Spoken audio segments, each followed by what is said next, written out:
Hi everyone, welcome back to my channel. It's me, Megan, and I'm back with another library book haul predictions revealed video. I feel like that meme that's like a million years old now, but where the old lady's like, it's been 87 years. That's how I feel about making videos right now because I feel like I haven't made one in 87 years.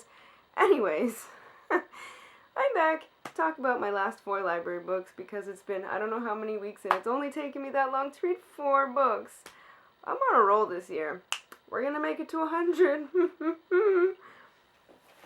Alright, these were my last 4 library books. Let us talk about them.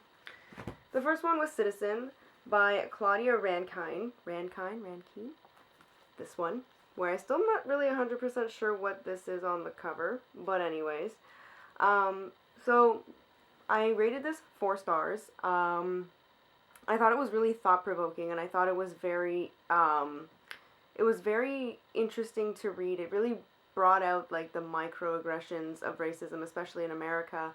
And I thought, and it was also written in kind of like poetry, but like they were very short essay style as well. So sometimes that worked for some of like the stories. Well, I wouldn't call them stories, but some of like the issues that the author wanted to bring up. Sometimes it didn't really work out for me that well, so that's why I rated it 4 stars.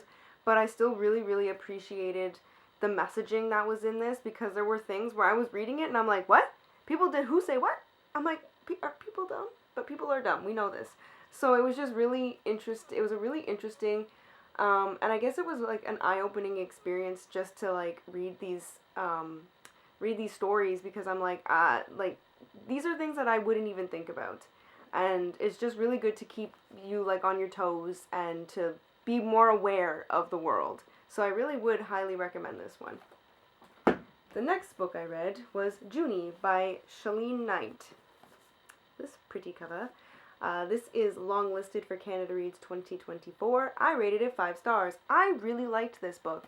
The chapters were super short, and sometimes I really don't like that, but it really worked in this because you got enough in the snippet of the character to be like, okay, I understand what's happening. Okay, I get it. We can move on to the next character, because it also wasn't really bogged down with a lot of characters.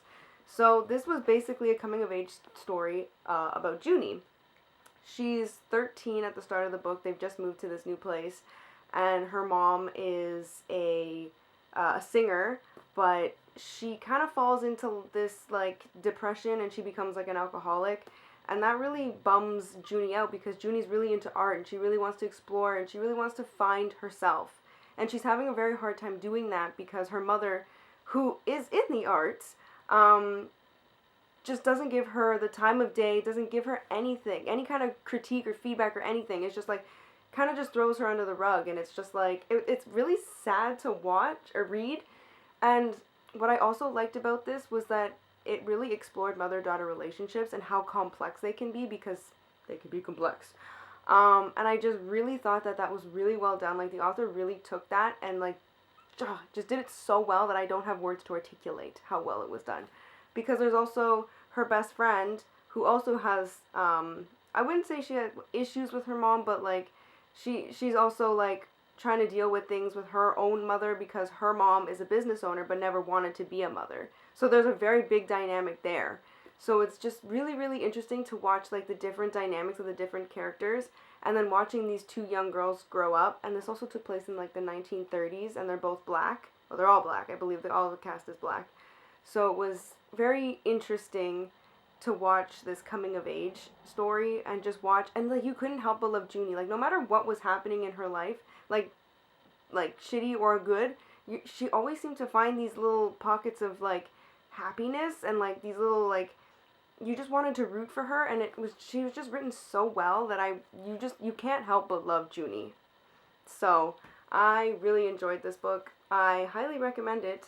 Wouldn't take very long because, like I say, the chapters are so short that you're flying through it and you're like, oh, it's done, it's over. But yeah, really good. The next book I read was The Winter Knight by Jess Batiste. This was also longlisted for Canada Reads 2024. I rated this 3 stars, but I really wanted to rate it 2 stars for the longest time. I rated it higher because I did really enjoy the writing, but I was confused the entire time. So this is a King Arthur retelling, and so we've got one of our main characters, Hildy. She's a Valkyrie, and so she's been set out to figure out who's killing these. What are they called again? Like, they're part of the Knights of the Round Table and they're dying, and so she's set out to like try and figure out who's doing it. And then so her main suspect is a guy. What was his name? Wayne. The character names are not even coming to my brain. So Wayne, he is like the main suspect, and he's like a descendant of someone from King Arthur. I'm not very well versed in King Arthur. I haven't read it yet. I do want to read more up on it, but that's later on in my classics reading. But anyways, so like there's like a story, but like how they're interconnected because like they're all like ancestrally like from them. So because he was I feel like I'm not explaining this properly, but so he was committed to they think he did the murder, and he's like, but why? And this kind of prompts him to starting to look into like his family's like medieval back history. And so I'm like, that was kind of interesting, but I'm like, the whole back and forth, and then like his new boyfriend is also a suspect, and I'm like, I don't know what's happening. It was very interesting. But I mean, there was really good representation. Like, there was representation for both autism, for queer, and there was something else. I don't remember what it was now. But I think, like, as a whole, it was really, really, like, I know there was a trans character, too.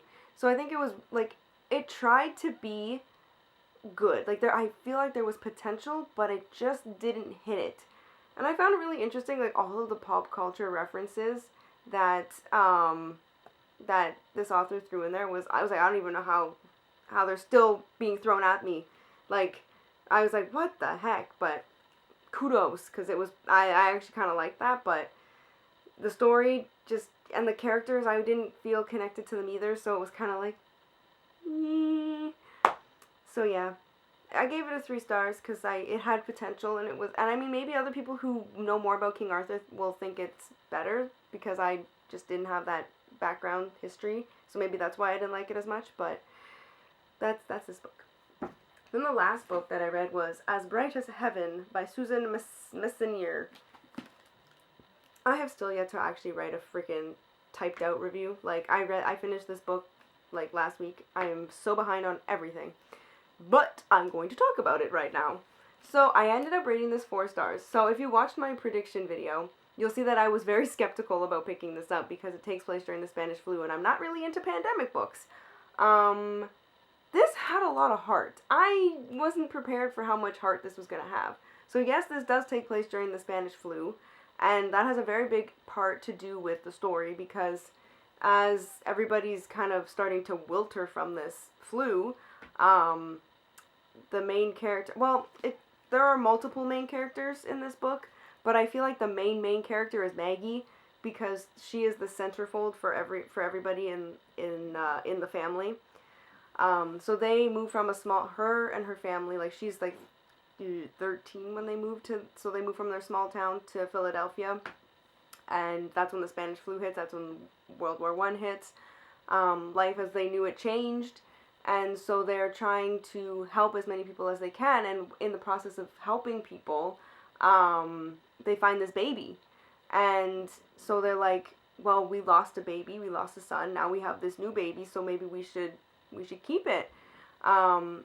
And I knew it was going to come back around. Like, I had a feeling that something was going to come back around, but I didn't know in what capacity. And I mean, I have to say, it was kind of predictable in how, like, it was set up, but I still enjoyed it.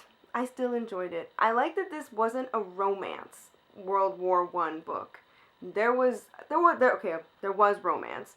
The sisters, because this takes place when they're younger, and then like there's like a time jump, and then they're a little bit older, and so they do have little romances here and there, but it wasn't the point of the story.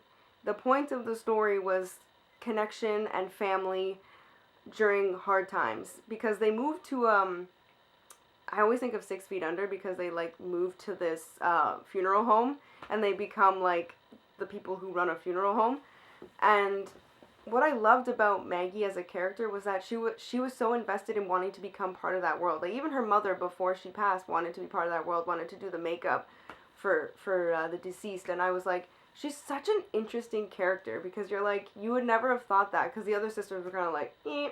But I mean, the older sister was more into like psychology and like figuring out like your brain, and I was like, that's pretty cool, especially for that time, because women weren't doctors at the time. So she wanted to be a doctor, so I thought that was really cool. So all these characters had like such great, I don't want to say personalities, but they were just really, really interesting and really, really like badass women, and I was like, yes, I like this. So I actually like really enjoyed this, and like it was really easy to like, didn't want to put it down. I was like, so what's gonna happen? Where are we gonna go from here? And I mean, the ending was again a bit predictable, but I feel like she had to like wrap it up and put a little bow on it.